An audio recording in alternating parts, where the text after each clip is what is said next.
안녕하세요. 자, 오늘은 채권에 대해서 한번 제대로 파헤쳐 볼 건데요. 복잡한 금융 개념이라고 너무 겁먹지 마세요. 제가 세상에서 제일 쉽고 재밌게 풀어 드릴게요. 채권의 핵심 특징이 뭔지 지금부터 같이 한번 알아보시죠. 채권, 이름만 들으면 어떠세요? 뭔가 좀 딱딱하고 어렵게 느껴지시죠? 그래서 아주 재미있는 이야기로 한번 시작해 볼까 해요. 자, 여기 우리의 친구 뽀로로가 있습니다. 뽀로로한테 정말 멋진 꿈이 생겼어요. 세상에서 가장 신나고 끝내주는 놀이터를 만드는 거죠. 근데 큰 문제가 하나 있어요. 바로 돈이 부족하다는 겁니다. 자, 1장. 뽀로로의 약속입니다. 친구들아, 나 돈이 필요해. 뽀로로가 이렇게 고민에 빠져 있을 때 아주 똑똑한 발명가 친구 에디가 기가 막힌 아이디어를 하나 내요. 뽀로로, 저기 투자자인 루피한테 채권이라는 특별한 약속 증서를 주고 돈을 빌려보는 건 어때? 바로 이 제안에서 우리의 모든 이야기가 시작됩니다. 근데 이 뽀로로랑 루피의 약속은요, 그냥 말로만 빌려줄게, 갚을게 하고 끝나는 게 아니에요.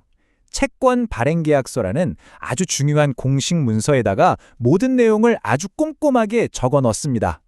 이 계약서는 뭐랄까, 돈을 언제, 어떻게, 그리고 이자는 얼마나 쳐서 갚을 건지 그 모든 규칙을 담아놓은 둘만의 약속의 책 같은 거라고 생각하시면 돼요. 2장으로 넘어가 볼까요? 바로 기본 계약입니다. 그렇죠. 돈을 빌리려면 약속이 기본이죠.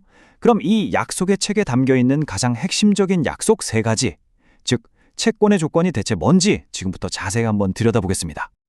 모든 채권 계약의 심장부에는요, 바로 이 3가지 기본 요소가 있습니다.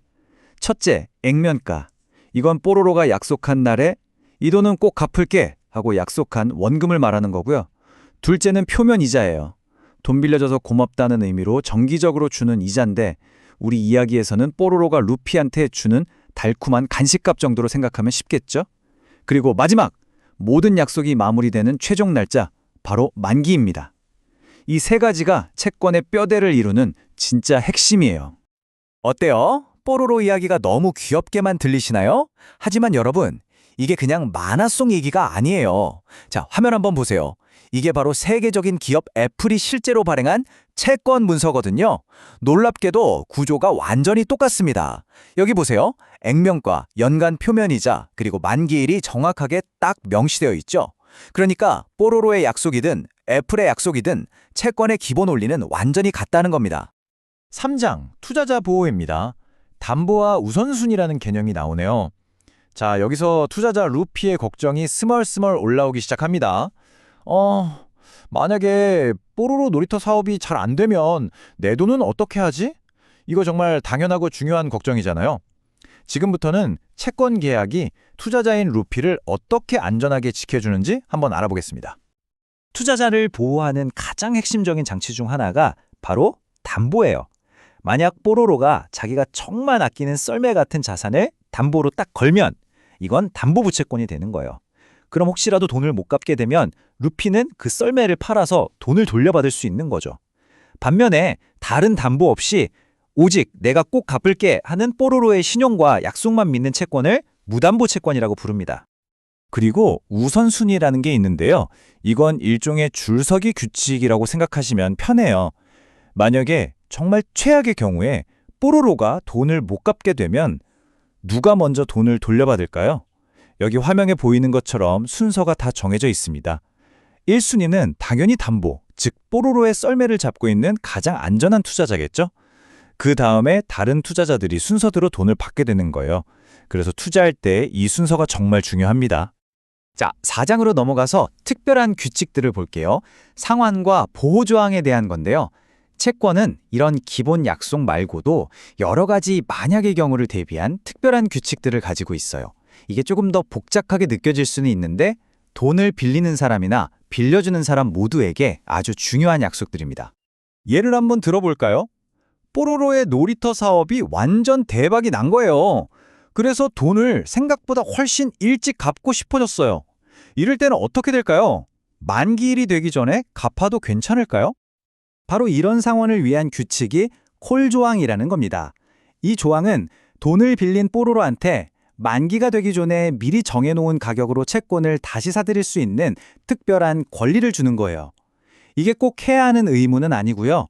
뽀로로한테 유리할 때 쓸 수 있는 일종의 조커 카드 같은 거죠. 예를 들어서 이자율이 전보다 더 낮아졌을 때 뽀로로는 이 카드를 써서 이자 부담을 확 줄일 수 있겠죠. 자, 이제 투자자 루피의 마지막 걱정거리가 남았습니다. 뽀로로가 내 돈 가지고 막 위험한 행동을 하면 어떡하지? 이런 걱정을 덜어주기 위해서 계약서에 보호조항이라는 아주 중요한 규칙들을 넣게 됩니다. 이 보호조항은 크게 두 가지로 나뉘는데요. 첫 번째는 긍정적 보호조항이에요. 이건 뽀로로가 반드시 해야 할 일들의 목록, 그러니까 투두 리스트랑 똑같아요.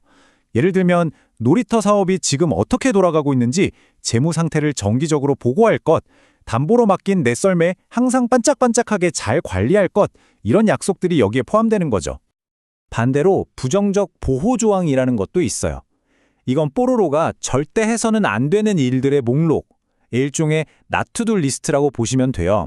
루피 허락도 없이 담보물인 썰매를 맘대로 팔아버린다거나 갑자기 나 우주 로켓 사업 할래 하면서 너무 위험한 데에 투자한다거나 빚을 감당할 수 없을 만큼 막 늘리는 그런 행동들을 못하게 막아서 루피의 투자를 안전하게 지켜주는 장치입니다. 자, 마지막 5장 결론입니다. 핵심은 채권은 디테일이라는 거죠.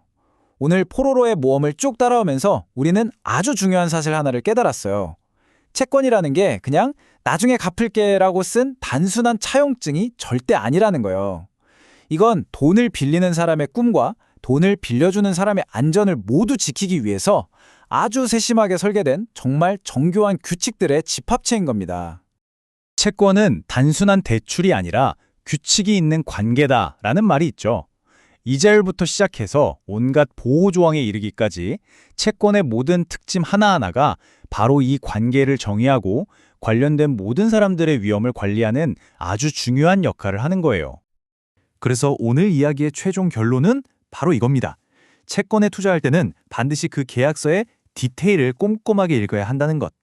자, 그럼 마지막으로 여러분께 질문 하나 던져볼게요. 만약 여러분이 뽀로로의 멋진 꿈에 투자하는 루피라면 이 수많은 조건들 중에서 여러분의 소중한 돈을 지키기 위해 어떤 조항을 가장 중요하게 생각하시겠어요? 한번 곰곰이 생각해 보세요. 여러분의 그 대답이 바로 성공적인 투자의 첫걸음이 될 겁니다.